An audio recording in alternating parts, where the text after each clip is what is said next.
তাদের উত্তরসূরিরা ঈশ্বরদী ঈদগাঁও রোডস্থ শাহজাহান আলী প্রামাণিক ওরফে ছানা প্রামাণিকের পুত্র ঈশ্বরদী বাজারের প্রামাণিক মেডিকেলের স্বত্বাধিকারী সদীপ প্রামাণিক, তার ভাই রাজীব প্রামাণিক,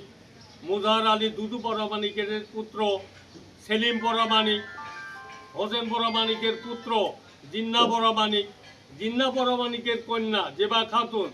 রাজ্জাক প্রামাণিকের পুত্র লিখন প্রামাণিক, রুবেল প্রামাণিক, দলিল উদ্দিন প্রামাণিক দুকুর স্ত্রী রেনুয়ারা আজাহার প্রামাণিকের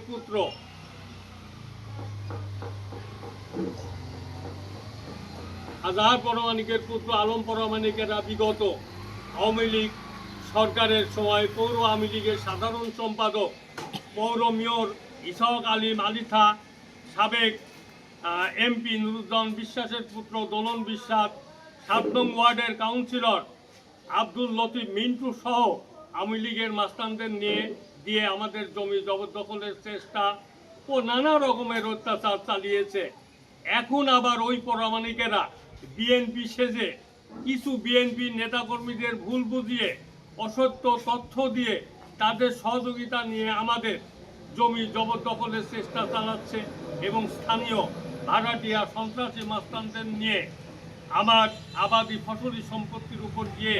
জবরদখলের চেষ্টা চালিয়ে যাচ্ছে এবং জমির ফসল নষ্ট করছে এবং জমির